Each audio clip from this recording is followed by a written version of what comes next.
Hello, everybody. Thank you for tuning in to Kenny's Corner. Now, it's been a while since I've done this. Work keeps me pretty hopping, but I'm glad to have this one on. We've talked before. Now it's on video. Let's give him a proper introduction. He is singer, songwriter, recording artist, and the pride of Great Bridge High School in Hey, Chesapeake, Virginia. that's Mr. awesome. Mr. Carl Wayne Meekins. Keep Carl, going, Kenny. That's how, awesome. how are you, sir? Great Bridge High School. That is great work, Kenny. I'll tell you what. You've done some digging. Great Bridge Wildcat, class of '89. Man, I hope somebody from back there looks at this and hears this. That's going to be awesome, man. I'm doing great. I'm doing good. It's so good to see you again, for sure, and to hear your voice and man, thank you so much for having me on again. This is our third rendezvous, I think. This is great.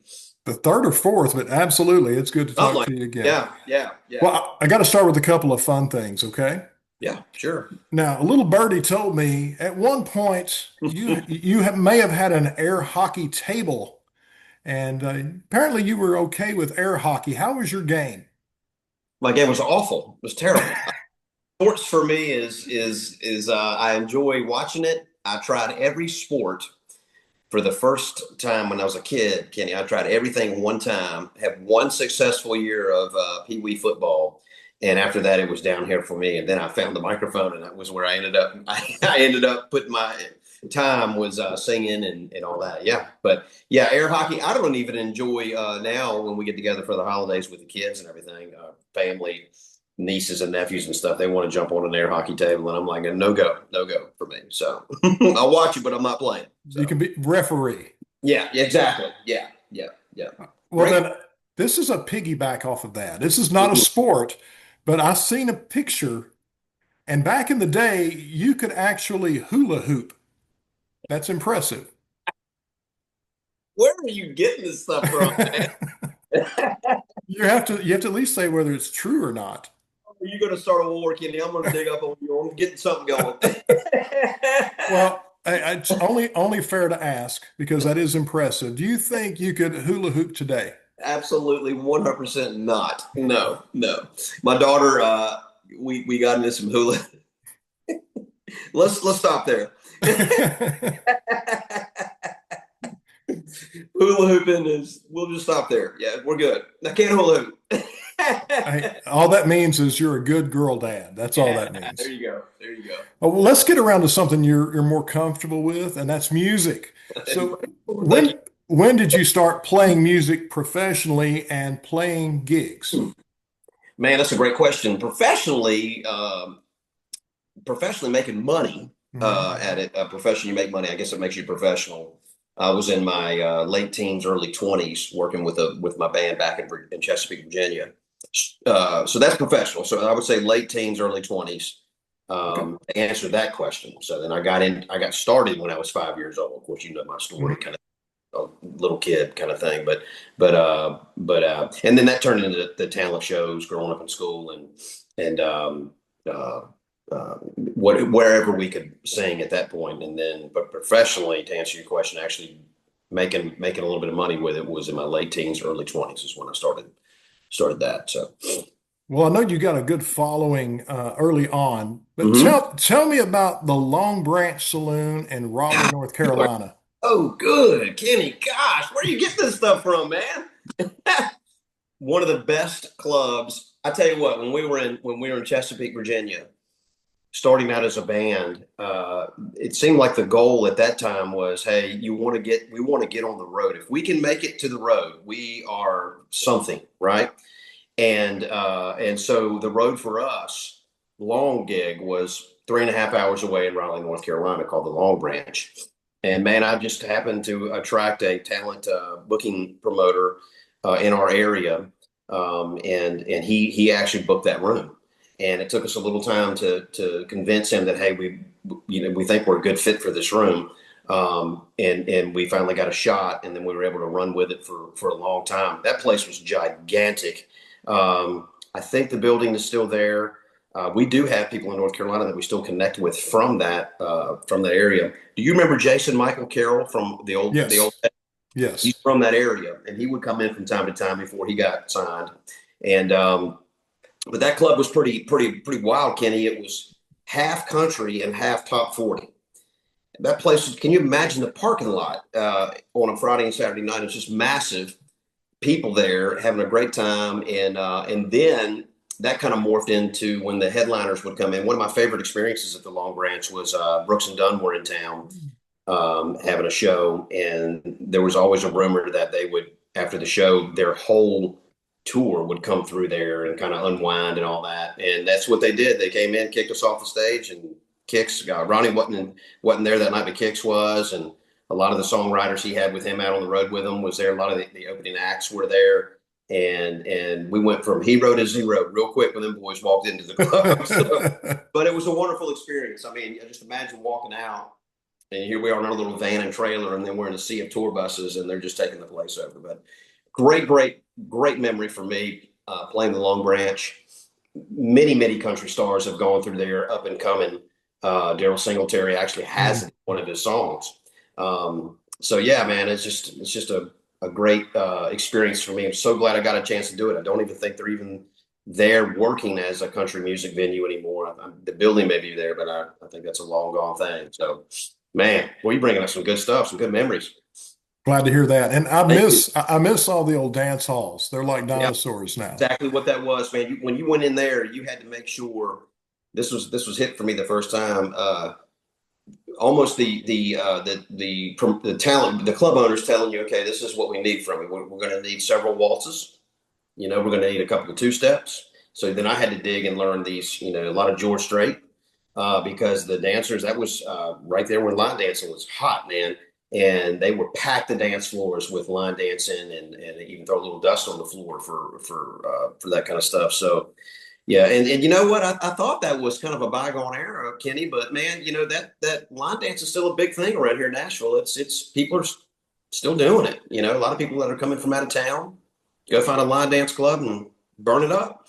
So Excellent. That's good to hear. yeah, absolutely, absolutely, keeping it alive, man. So Well, one more big memory. I want you to take me back a good ways oh god, I'm to scared to death. to your very first music video and tell me about the song Someday Soon. Oh man, someday soon. Great question. Someday soon. I wrote here, I think in 2010. I know I believe it's when the video came out. And it's real simple. We didn't have a big budget to do anything. We just sat, and one of my friends it was a video producer. He said, just come out here and hang out in my studio, and we'll set some stuff up and just play. But someday soon actually was triggered by my father. He passed away when he was 53, and now I'm 53 years old. So I'm actually going through a little time in my life where I'm like, man, he was so unhealthy at his age, and I'm trying like crazy to keep up with my health. Maybe because of that, maybe I was scared. He scared me into that kind of thing. But it's also one of those situations where, at like an early age, he left the family. I have a twin brother and my mom, and he just decided, hey, I'm going to hop on my horse. I'm heading west, and he never came back. It just crazy, sad story. But eventually, he did come back into our life when my wife Tanya and I got married. My mother insisted that my father be at our wedding, and I was totally against it. I was like, man, I want this to be a nice, joyful day, and I don't want to be uncomfortable. And so he ended up showing up, and I was very uncomfortable, but we had a good day. It was a great day. And then several years later, a couple of years later after that, we had lost. There was no contact. But I always had this thing in the back of my mind that someday soon, man, someday soon, I'm going to reach out to him. I'm going to sit him down. We're going to be men, and we're going to have a conversation. Primarily for me, not to know, to learn from him. Hey, why did you make the choices you made? Because I want to learn from you. Because the DNA and the genes and mental states and things. What can you really inherit from your folks that keeps going on down? And there were some things in my life where I was like, man, I really need to tune this up for the better. I don't know where this emotion or where this such and such is coming from. Maybe it's from my father. And so I really wanted that time with him to go, look, I just want to sit down and just get to know you, man. And then I just kept saying, someday soon, I'm going to do that. I'm going to do that. Well, then one day my mom called, and her and my dad had split up a long time ago. She'd been remarried for years, and she called, and she was hysterical on the other line. And I'm like, what in the world is going on? And they said that they found your father dead today in Atlantic Beach, North Carolina, and my someday soon went. I'll never have that chance on planet Earth to actually sit down with him and have that conversation. And so I channeled all of that energy, and I don't know what kind of energy, really, emotions I was experiencing, going through at that time. Lots like guilt, just man, procrastination, stuff like that. And so I took all of that energy and I wrote a song called "Someday Soon." And actually, there's a line in there that speaks to my father. For the listeners that are listening to this and dig into there, that's an old cut, but it is on all of our listening platforms, so you can get it. I mean, you can definitely listen to it. And but I think it's something like you want to write your dad a letter to tell him how much you missed being his son. I mean, because I was at that point a father, and I'm like, man, this is some cool stuff. You missed all of this. And so yeah, that birthed Someday Soon, and then eventually a video, and it's kind of one of those archaic CW songs, but daggone it, I'm so glad you brought it up because I revisit it every now and again just for me, you know, just to get a reality check and keep me going, kind of thing. So thank you for bringing that up, man. Appreciate it. I'm gonna start crying on you now, Kenny. Well, I appreciate that story, man. That's a good story. Well, you write songs to move people, man, and I'm hoping that maybe someday somebody will go through my someday soon somebody will go through my catalog and get that deep dive, and we'll hit them hard and make them Pick up the get phone. proactive and pick that phone up and go make it happen. So that's the whole idea, the whole premise of it. So yep, good All right. question. Thank you. Well, Carl Wayne, you had a lot of years very successful in business. Mm-hmm. The past few years, you've gotten more heavy into recording and releasing new material. How have you grown as an artist from the beginning of your Uh, career to today? Great question, Kenny. I can tell you this, that back in the day, in my late teens, early 20s, it was more honky tonk style material for me. Drinking, running women, all that young stuff that we crazy guys do. Now that I'm 20, 30 years in, I tend to write about things that I've experienced as a grown man. Now I'm a father. My daughter's 20 years old. I've been married for almost 30 years. There's just so much going on there, so much to learn from. I would say that as an artist, as a songwriter, I would say that when I came to this town 23 years ago, I hooked up with a writer who, his name was John Schwiers. He's going on to glory now, but John wrote a big hit for Ronnie Millsap, "Daydreams About Night Things." You remember that tune? Big, Oh, very well. big Charlie Pride guy. He wrote a lot for Barbara Mandrell back in those days. But he told me a piece of advice that I did not want to hear. He said, "Carl Wayne, when you're in this town, you need to absorb yourself with this town, with other writers. This is a 10-year town. It's going to take you 10 years to develop as a songwriter." And I'm like, good. I don't have 10 years at that point. I wanted it the next day, kind of thing. Very impatient, very young, very stupid and dumb, all that stuff. I've done it. And then I got to tell you though, as you know, as we get older, Kenny, time flies, and 10 years passed, and that's when I started realizing, man, I'm starting to evolve as a writer a whole lot better than I was when I came to town, because I came to town thinking I could write a hit. Of course, we all do, and man, that was so far. I didn't know the structure. I didn't know the process. The creative process is an ongoing thing. And so I look back at John. I'm like, he nailed it. He nailed it. I mean, it's just absorbing yourself with all the talent, going to songwriter nights, doing this and doing that, and playing with a caliber of musicians here in Nashville that are much better than I am. It's just like I always equate it to a wrestler. If you're going to wrestle in high school or whatever like that, train yourself with somebody that's a lot stronger than you, so that when it comes time for the match, you can throw your opponent all around the place. The same thing with life. If you want to be a better songwriter, get around people that are better than you, and go. So as an artist, yes. Singer, man, I think I'm singing better now than I ever have in my career. I don't know what that is. I would maybe point back to, I've just been surrounded by a lot of talent here, and learning how to breathe better. I'm getting a little bit older, so I'm trying to take better care of my health. As far as a guitar player, just showing up every day to play, to practice. I think you just evolve out of that, kind of thing.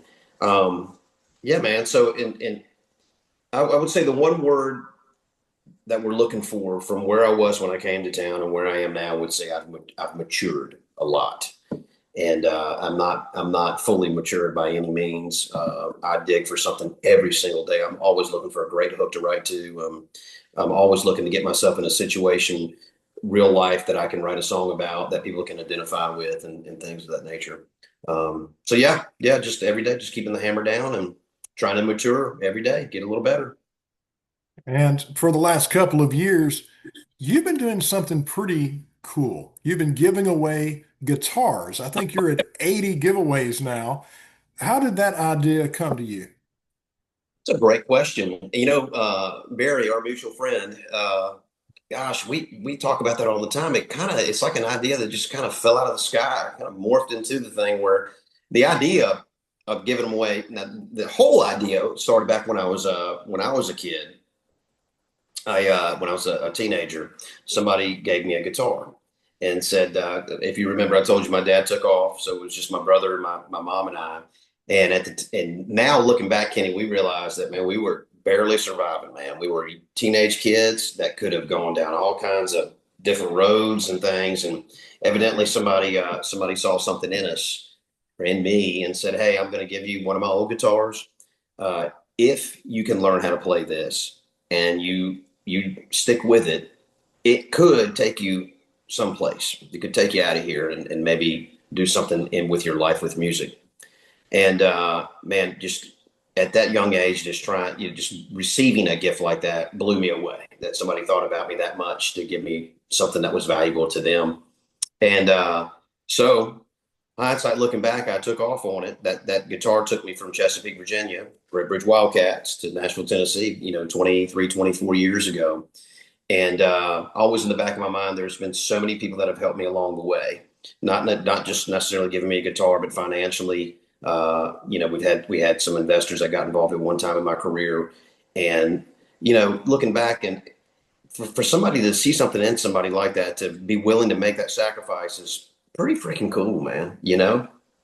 So I got to a point in my life where I'm like, Lord, if I could ever do the same thing for somebody else that was done for me, I want to give somebody that tool, that shot to do whatever they want to with it. I know that for me, music is therapy. I know what it can do to a human being. As far as having a tool that can help them heal.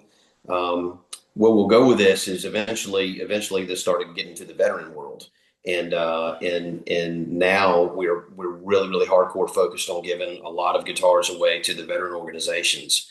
And man, Kenny, it's a God thing, man. It's a no brainer. It's like I know what that tool did for me as a civilian, and I know what it possibly could do in healing and therapy for PTSD and things of that nature. And so, yeah, man, it went from, a real gift given to me at a young age. And now I'm just what I call playing it forward, and just trying to give an opportunity to some male or female, doesn't matter what age they are, just an opportunity for them to have the tools to take off on something if they want to. I give them away with no expectations. I don't give them away going like, I'm going to give you this guitar, but you have to learn how to play it, kind of thing. We all know that as a human being, we're all finicky, right? It may be a good fit for folks and it may not be. And my thing with that is always tell the folks, hey, if this isn't a good fit for you, then somebody in your world, your Mhm. sphere of people, may you pass it along, you play it forward, and then maybe it'll end up in the hands of somebody one day that might write the next big hit for us, kind of thing. But yeah, it just started off with a real life experience for me, and then fortunately for me, I've been able to financially do it. I always tell my wife says, when you gonna run out of money to give away guitars? I'm like, honey, I'm gonna can till I can't. Right now I'm canning. So yeah, so and it's just for me, I'm a giver. I've learned that about my life as I've grown up and matured a little bit, and man, it just warms my heart. What I mean, to go into a place and play a few songs and leave a gift for somebody, and it's just good stuff, man. It's good stuff. We need a little bit of that in the world, Kenny. I agree. So yep.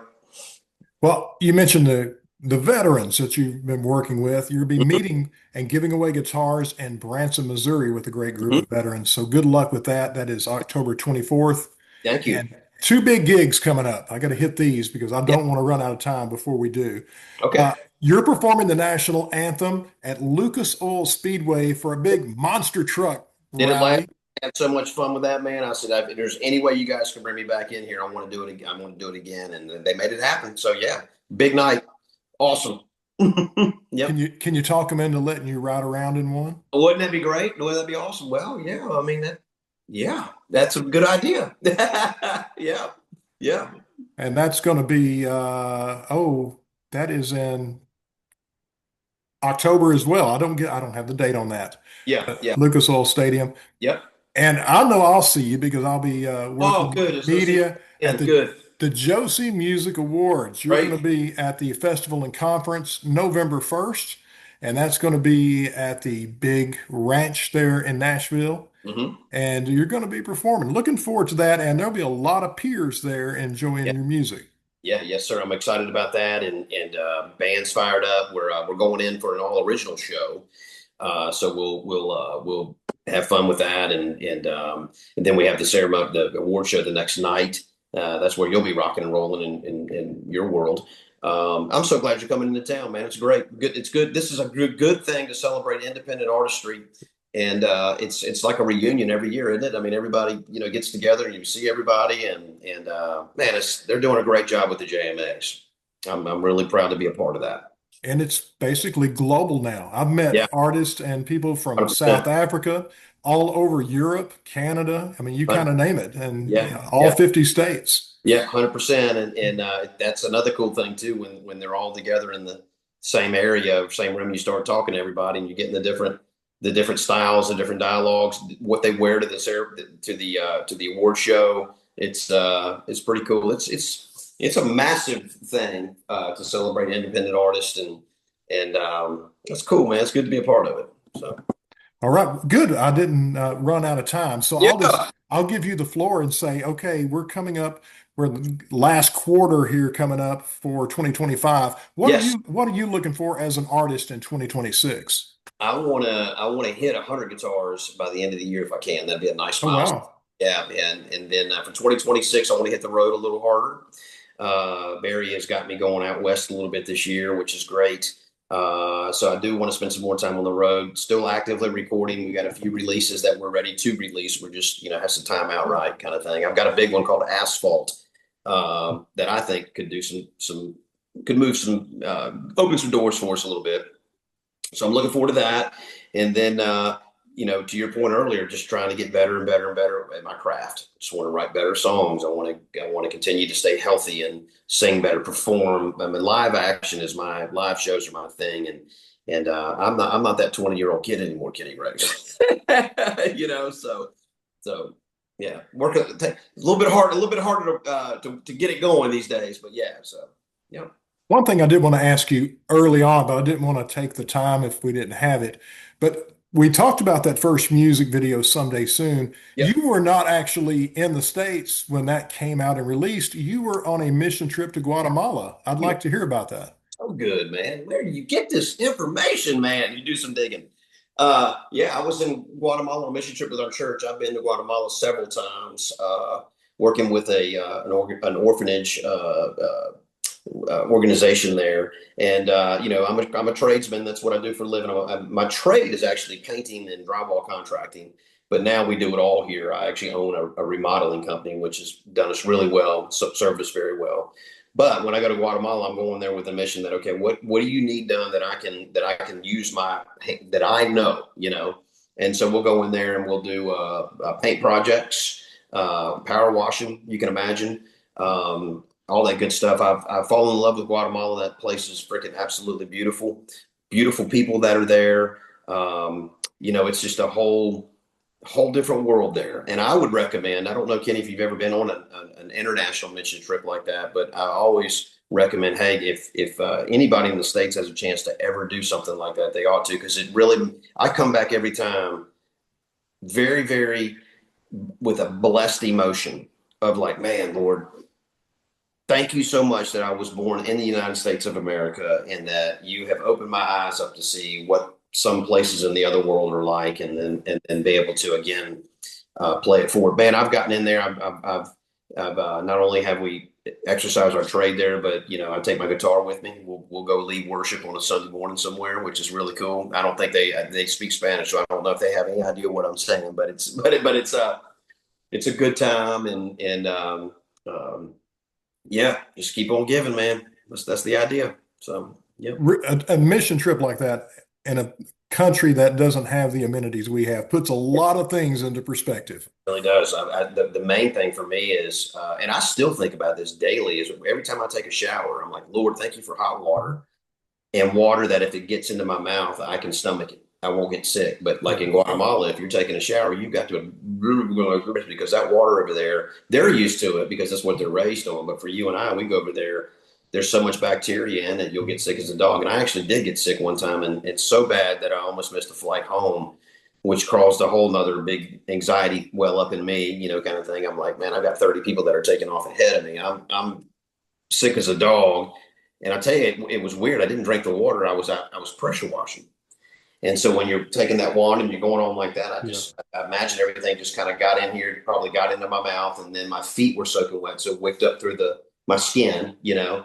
Man, Kenny, the next 24 hours, I was absolutely sick as a dog, kind of thing, and it just opened my eyes up. I'm like, man, we got it so good where we are.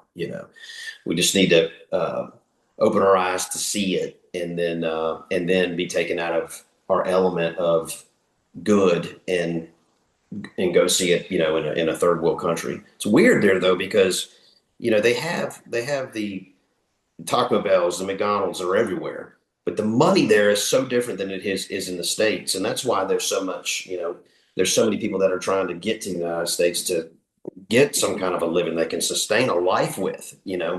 I've seen it firsthand, man. My whole thing on immigration and all that. It's a different story for me because I'm in the trades and I work with these guys every day, kind of thing. And I see sometimes the pain that they're going through because they're here and their loved ones are back there. They don't want to be here. I mean, they want to make a living in the States, but they want to be with family, whether it's Mexico or Guatemala, whatever, or they can bring them here. They want to be with their family and things. And so I've seen it from a different perspective, and it causes me to I don't know what the right word is. It just causes me to think a lot about what's going on, kind of thing. So Empathize. yes, sir. Good word. Very good word. Empathy. So yeah. So yeah, that's Guatemala, and yeah. So I recommend anybody's listening to this podcast or watching it, if you ever get a chance or haven't been on a mission trip, go for it. It'll stretch you. Wise words from a Yeah. wise man. Ooh. Carl Wayne, man, it's great to have you back on. I haven't, like I said, I haven't done one of these in a while. Work keeps me spinning. Yeah. So I'm glad I had some morning time Yeah. free, and I got to get you on. I'm excited about the gigs coming up. Me I too. think I hope you hit 100 guitars by the end of the Yeah. year, and we got to tell Barry to get you here in Texas. That's funny. It's funny because my PR manager Barry is out of Texas. I'm out of Nashville, and you and I've talked about this before. It's kind of like the Texas red dirt in Nashville. They sometimes don't see eye to eye on the music scene. It's kind of like East Coast and West Coast rappers, you know. But Very true. but Texas has been good to me, and we need to set up something where I can come just do a little something around there and visit everybody and play a few songs and just get to know everybody there. I deal with Texas every day on one wavelength or another. But how are you doing? You've been interviewing me. You good? I am good. I've Good. missed researching and doing interviews. I like surprising people, so Yeah. that was a lot of fun. I like catching you off guard. Well, I mean, 100%, 100% awesome. You're the only guy, I will tell you, I'm gonna toot your horn. You're the only guy that I do interviews with that goes so freaking deep in depth in research that it blows my mind, man. It blows you. Well, So at keep doing. some point, somebody will catch you at a show after they watch this, and they'll be Yeah. like, "I could never hula hoop. I can't believe you were able to do that." Yeah, yeah. So I thank you for considering and just being interested in my life. That's really cool, man. So Uh, and you look great, man. I haven't seen you in a minute, so I don't think I saw you. I saw you hug your neck at the JMAs last year, so it's almost been a year, right? Yes, sir. Yes, You look sir. good. You look good, and then and now are you in TV now? Is that what I'm hearing? Or Yes, good, sir. Yes, good, sir. good, good. Uh, just Rock and roll. plugging away, man, and praying Yeah, for the best. that's right. That's what we do, right? That's what we do. So, all right, man. Well, great to you, man. Good luck, and we'll catch you down the road. I know I'll see you November 1st. Yes, sir. See you, Kenny. Be good, man. You bet. Everybody else stay tuned. There'll be more content on the way eventually on Conversations with Kenny Graves.